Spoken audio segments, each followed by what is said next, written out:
company versus individual, and the individual has a license, but the company doesn't, does that mean a company can't be hired even though the individual who works for the company? It's not that they can't be hired. They shouldn't be hired. And again, the biggest harm is going to be to that builder, the licensee, versus the homeowner, because there's still going to be that individual who are responsible. So a builder gets an individual license. Again, you always have to have that individual license. Then they get their tax attorney says get an LLC to protect your assets. But they forget there's a gap between the two. And that company license is between the two. So if they're signing contracts under that LLC name, then they absolutely have to have a company license. So even if you're one person, once you are operating under an LLC instead of just Joe Smith, yep, you need the company license too. Yep. Okay. And Joe Smith can, it just made it so yep. much more clear. Joe Smith can operate as a sole proprietor forever. He can have employees, he can do whatever. That's a tax liability thing. But when he switches over to that LLC, he's got to get the company name. And like I said, it's that bridge between the two that protects the builder. Mm-hmm. Doesn't it protect the homeowner in some way as well, since the company being insured would be required to be insured, whereas an individual is not? And I have one more question. Sure. Can you talk about concrete work and commercial versus residential? So again, commercial work does not require a residential builder's license at all. There's no, and even to the point of if you are having a concrete driveway installed, that is not part of the construction of that residential dwelling. It doesn't require a license.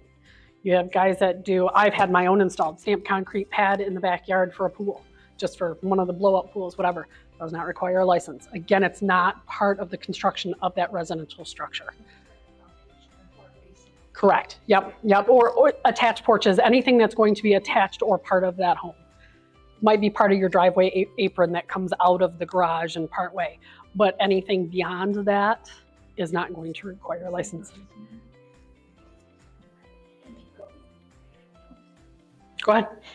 You said licensing doesn't require insurance. There is nothing within the licensing law that requires insurance. Okay. Yep. If it's insurance work, very cautious about contractors working directly with insurance companies. They need to make sure homeowners need to be involved in those processes. I know it sounds really nice when they say, we'll work directly with your insurance companies, but insurance companies and finance companies, they don't speak the same. We're not all on the same page. So it's very unfortunate because it's the homeowners that suffer the price of that. Yep.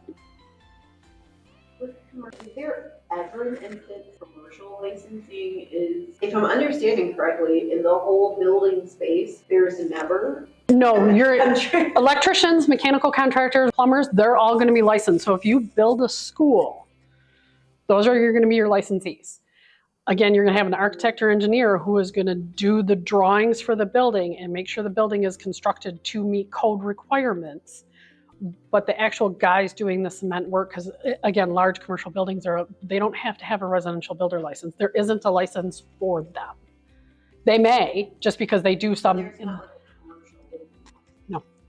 So you can just build the structure and hire licensed individuals to do the parts that require a license. But again, when you get that permanent inspection, they're going to require to see drawings that are stamped and sealed.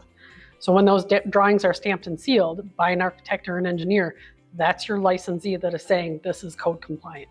Because that's the key, is making sure that everything is done code compliant.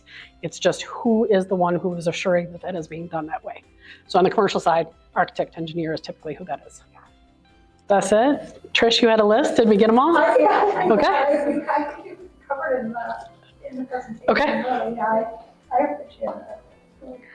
You are very welcome.